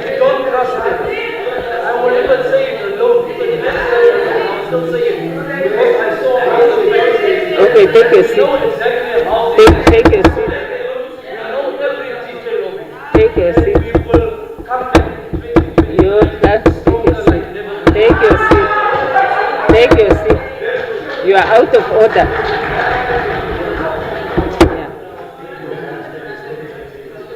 Nah, that is just a violation of the rules. That's not a stand. Honorable Bush, you have the floor. You are out of order. Honorable Speaker, honorable members.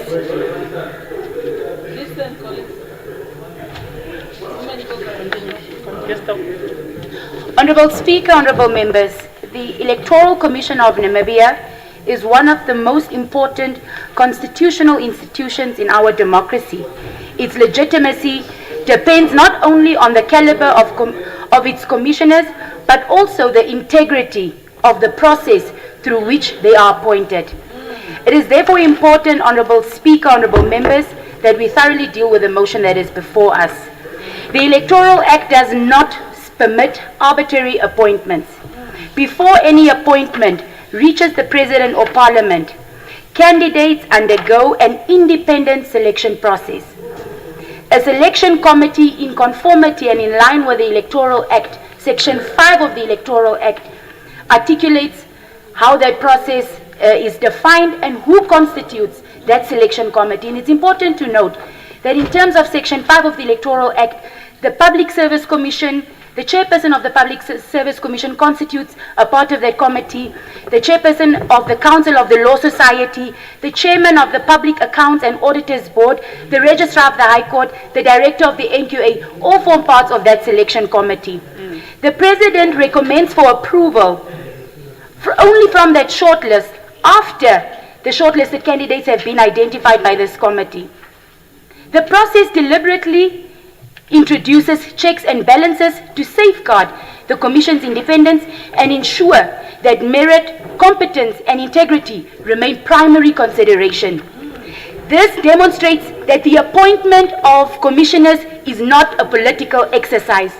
It is a structured process involving independent constitutional and legal institutions that exist precisely to prevent undue political influence. Honorable Speaker, honorable members, we must be careful not to transform what is fundamentally a governance and human resource process into something else. If there is evidence that the law was not followed, this House must interrogate it. However, where the prescribed process has been complied with, we should and must respect the institutional safeguards established by Parliament itself. This principle extends beyond the Electoral Commission, across our state-owned enterprises and independent public institutions. Legislation provides for appointment procedures, independent panels, qualification requirements, and accountability mechanisms. These safeguards exist because our institutions must be protected from unnecessary political interference while remaining accountable to the law. The question before us, therefore, is not whether every member personally knows or prefers a nominee. The question is whether the legal process has been followed and whether the nominees possess the competence, integrity, and experience required to discharge their constitutional responsibilities. If we undermine every appointment that emerges from a lawful and independent process simply because of political opinions that may differ, we risk weakening the very institutions we are entrusted to protect. For these reasons, Honorable Speaker and Honorable Members, I support the recommendations by Her Excellency the President and urge this House to approve the appointments, thereby affirming both the integrity of the process and the continued independence and stability of the Electoral Commission of Namibia. I thank you. Honorable Amtenya.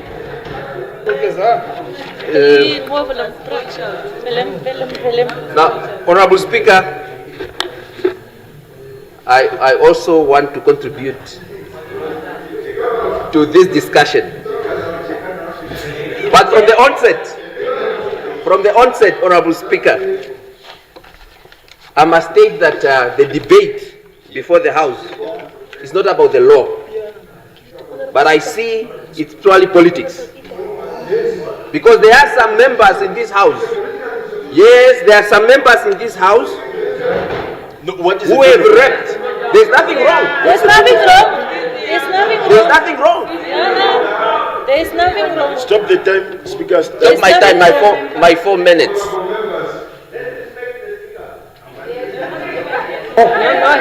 You see, I don't respect the Speaker today. I respect her when she was young. So the respect is all our life.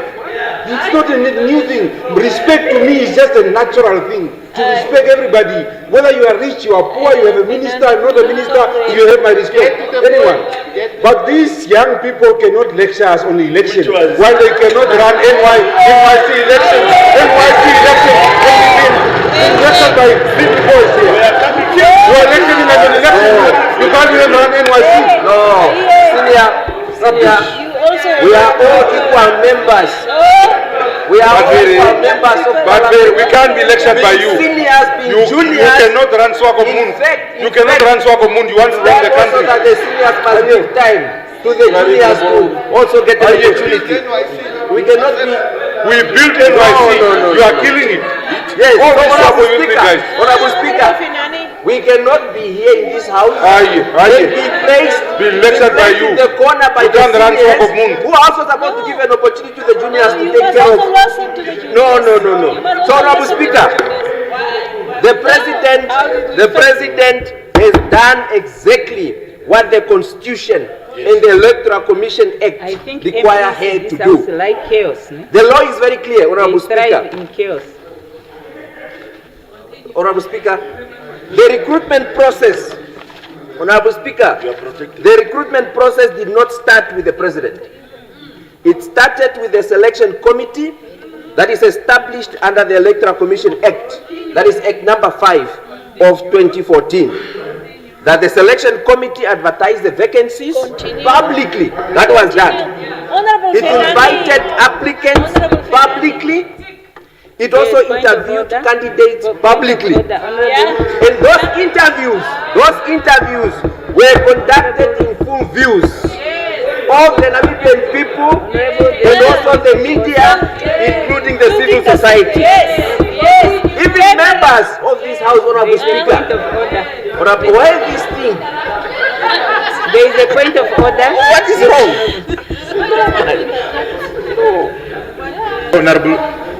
Honorable Speaker, our children are watching. Yes. The law. Yes. That we are talking about, there is no law called Electoral Commission Act in Namibia. The law, and it's very important, our children must know that Namibia does not have Electoral Commission Act.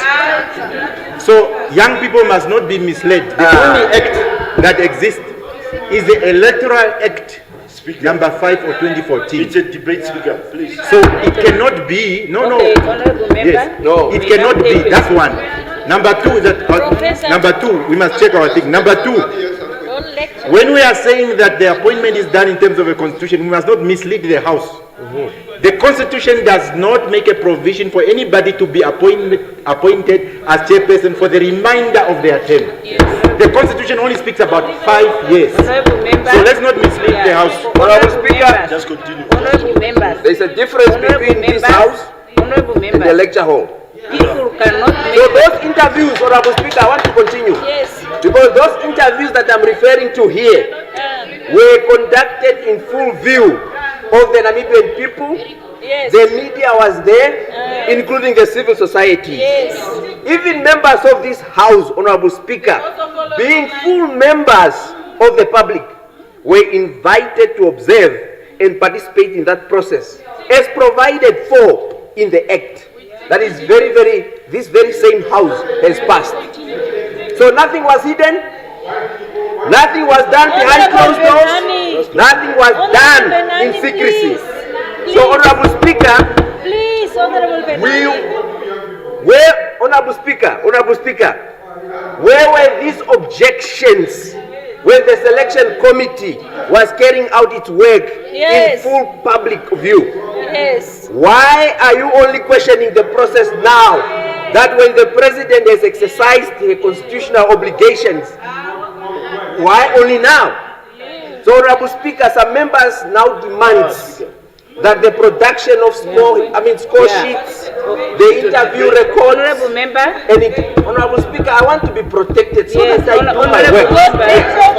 Why am I being objected to out here?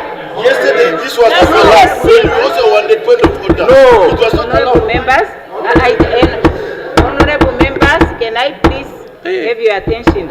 I want to say the point of order or point of privilege or whatever must comply with the rules. You must not make a point to argue with a point that was made by a member. Yes. You make a point to draw the attention of the House to a violation of the rule. Yeah, so that you have a floor to do that. Thank you, Honorable Speaker. I just want to implore and to protect our colleague that we should... From who? That's it, protection. The honorable member is saying there were interviews. Perhaps could you please direct us in the law where it speaks about interviews? That's just a question to interrupt. Honorable Speaker, I want to address the aspect of some members that are demanding for production of score sheets, interviews, records, and internal deliberations. Because I want to understand the legal basis of that. I want to understand the section of the Constitution or the provision in the Electoral Commission Act that informs that we must have those documents. There is none and there is nothing.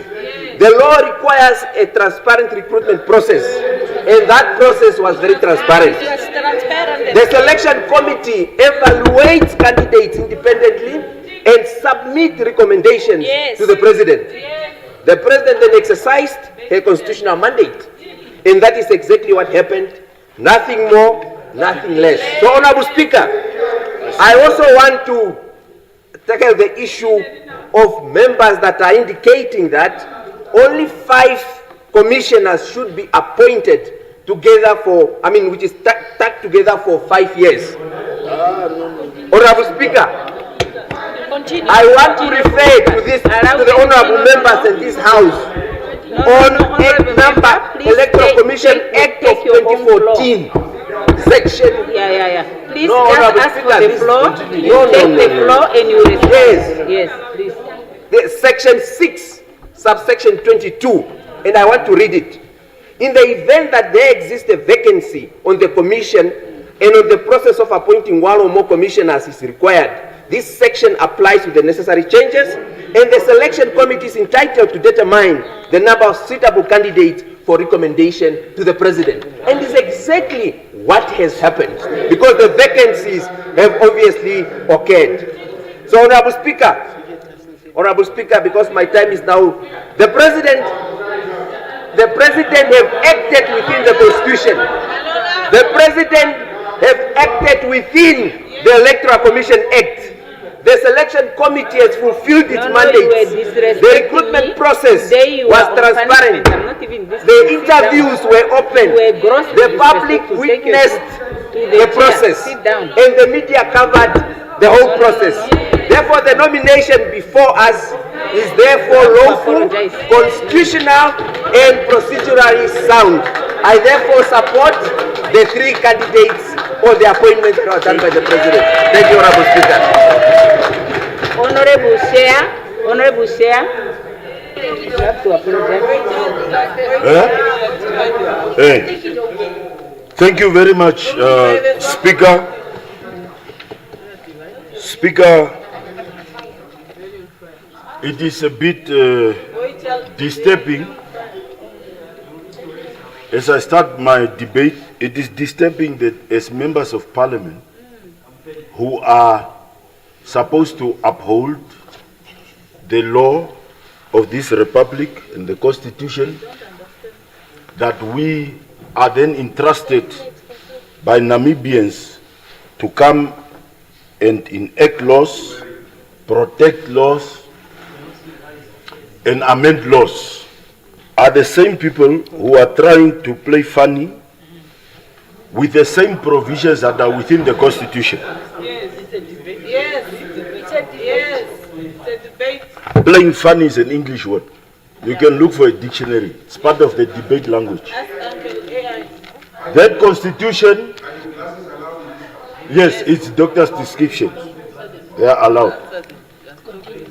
The same Constitution that we are always being lectured about here, under Article 60, under Article 94B, sub-Article 3, I didn't ask whether you read, is the one that gives provision to the President to appoint with the approval of Parliament. Now, Speaker, every time Namibians' characters that are brought here, names, are being questioned, not in a professional manner. And what is very funny for me as a politician, even if it is a political house, is that we speak about democracy when it favors us, and we don't speak about it when it doesn't favor us. One of the senior members in this house earlier said he has won a region where he has the majority of councillors. Through the same institution, ECN, that today we are questioning credibility. Then, no, I didn't mention Speaker, my time,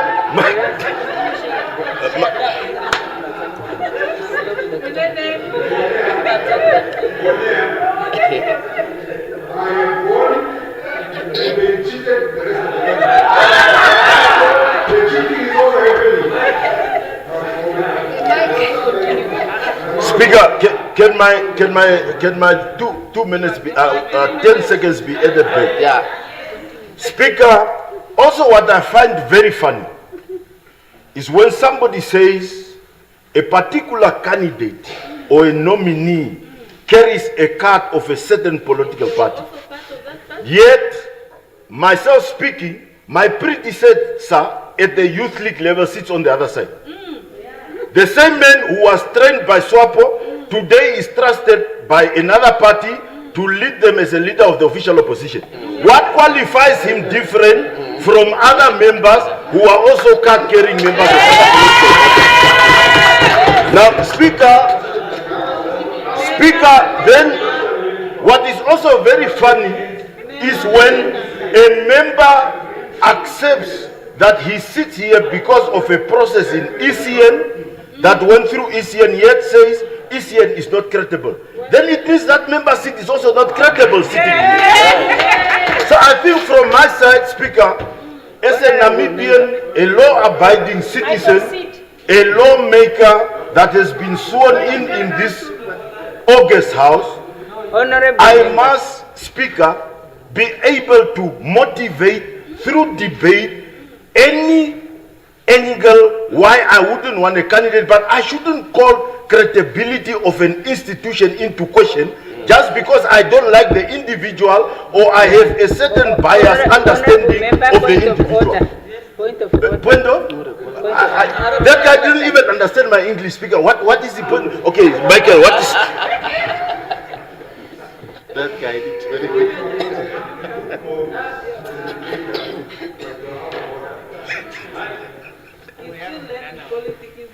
Honorable Speaker, thank you very much. You are the newest member. Honorable Speaker, when the Namibian people, through this parliament, are questioning the impartiality test of the doctor in question, is because we have not seen anywhere where he denounced his membership in SWAPO. Now, the leader of opposition being referred to, I believe we all have seen back in the days when he has voluntarily tendered his resignation. Yeah, he's debating. Honorable Mashidange. Nobody is saying you cannot belong here and there. All that we are saying is one has denounced their association with SWAPO. This one did not, is still a card-carrying one. You are debating. Michael, you cannot debate on a point of order. Michael, yeah, honorable member, you cannot debate on a point of order. Speaker, it is in this sense that as a patriotic Namibian, I stand and I ask, because there are millions of Namibians watching us every day, we must give people confidence to want to apply for public institutions. Yes. And when we question these individuals, it should be based on professional opinions, and not opinions that are malicious or made up in our own minds. Speaker, with time that is not with me, if only I was allowed, I would actually give a lecture to some of these young politicians here. Because I think, even Honorable Kalola, what is the problem now?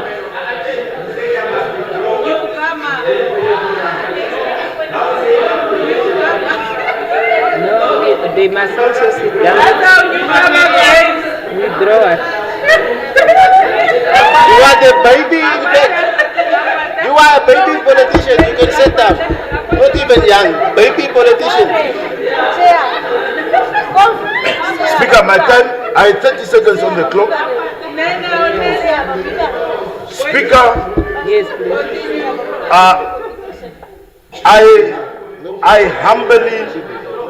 humbly say, Speaker, we have a duty to protect our institutions, whether we like them or not.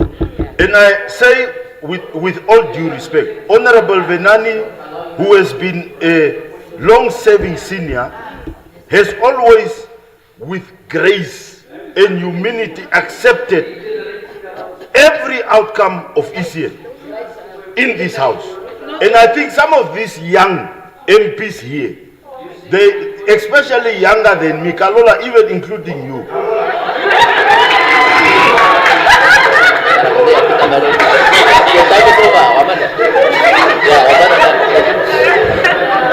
Honorable members. Yeah, honorable members.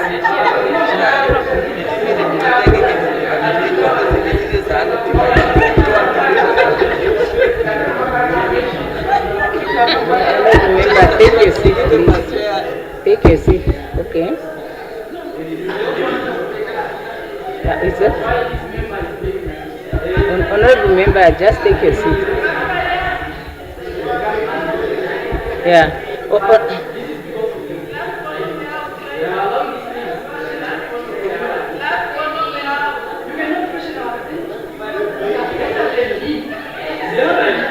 You are out of order also.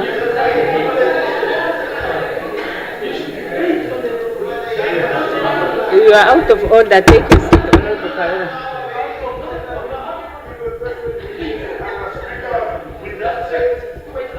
Take a seat. Take a seat. Yes.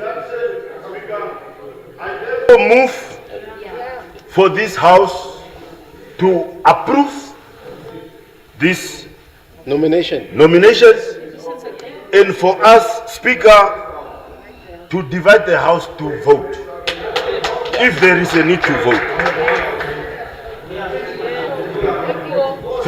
Thank you very much, Speaker. Thank you. Okay, what is it, Honorable Emmanuel? Honorable Wise, what are you saying? Are you asking for the floor? You are not asking for the floor. Okay, now I have Honorable Kandorodu on the list. Yeah, thank you so much, Speaker.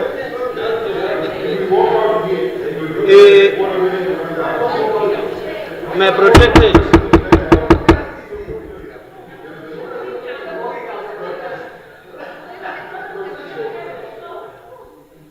I would have loved to support this motion, but I have a very small problem. Honorable Pohamba, so I would have supported this motion if the minister in the presidency moved this motion in this parliament. Because the assignment to bring to this house is from the president to parliament, not from the speaker's office to delegate an ordinary member of parliament to come and move.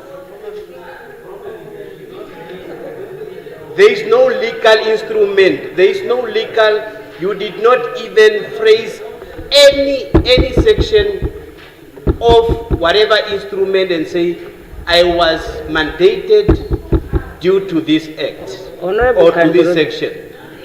Honorable Kandorodu, a ruling was made on that aspect. Can you just raise another point? Yes. So therefore, I still regard, besides the ruling, I still regard that Honorable Pohamba acted ultra vires.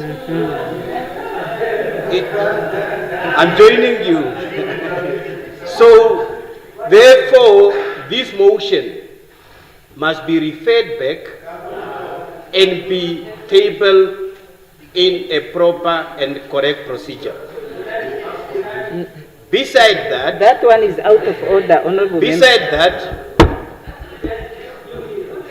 Dr. Sidano, as it was said, I don't have a problem with him to be the chairperson. However, the Constitution is very clear, the Electoral Act is very clear on the term. We have these very beautiful ladies, and they were sounding very smart on that day. During the interview. So why can we not appoint them as the chairpersons?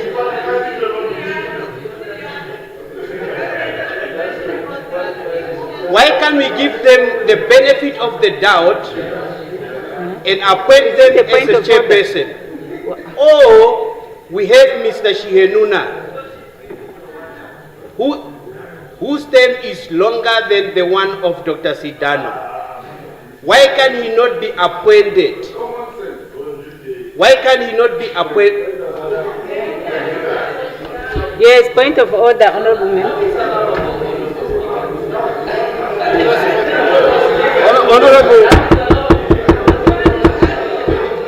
you are in a mob. Honorable You're in a Speaker. group. Five of you cannot get up cheering and expect that I give you. That's disrespectful. If you approach my desk with respect, I will recognize you. No. Honorable Yeah, Speaker. He has the floor. Is my honorable friend can't implying that protest we by appoint rising in a people group. based on the beautiness? Because he's saying there were some There is one beautiful person on the women there. I would want to believe the beautiful women are appointed with the Miss Namibia. I just wanted to get that clarity. Whether that's the requirement you want us to employ. Unless I didn't understand the honorable member. Thank you very much. So, honorable member is just out of order with that one. I think. No. There is no way. It's unparliamentary. No, I'm correct. No, just because proceed with the your only other judge. I'm correct. The only judgment at my disposal is their beauty because their record is not presented to us. It's out of order. It's out of order, honorable member. You are out of order. That's the only material evidence. Now, honorable member, please withdraw that one. Okay, I withdraw. Okay, please proceed. I withdraw that. But be that as it may. No conditional withdrawal. No conditional withdrawal. Manage your house. Manage your house. I am managing. I'm trying. You are the one making it difficult. Okay. Now, be said that, I still recommend that the two ladies and Mr. Shingenuna are the one legally qualified to be the chairperson rather than Dr. Sidano. Dr. Sidano must serve his term up to next year, June, July, and go home. Because we cannot reappoint him because he ran an election that went to court. That shows an election that ran out of the ballots papers, the election that was extended for 5 days, election where people were transported from Angola to come and vote in Namibia. So therefore, his credibility is in question. So Sidano credibility to be the chairperson, it defeats the purpose for his extension completely. So I don't support Sidano appointment as a chairperson. He can be an ordinary commissioner. Thank you. Thank you, honorable member. Now the next is Honorable Mvula. Yes, Honorable Mvula. Yes, thank you, Honorable Speaker. Thank you for allowing me to add my voice. First of all, I think as the public views these proceedings, we are creating a confusion by using the term. Yes, please, you have the floor. Is it a point of order? Is it now an appointment? Honorable member, Yes. one moment. What is it, Honorable Wise? What? The system is down. I can't hear you.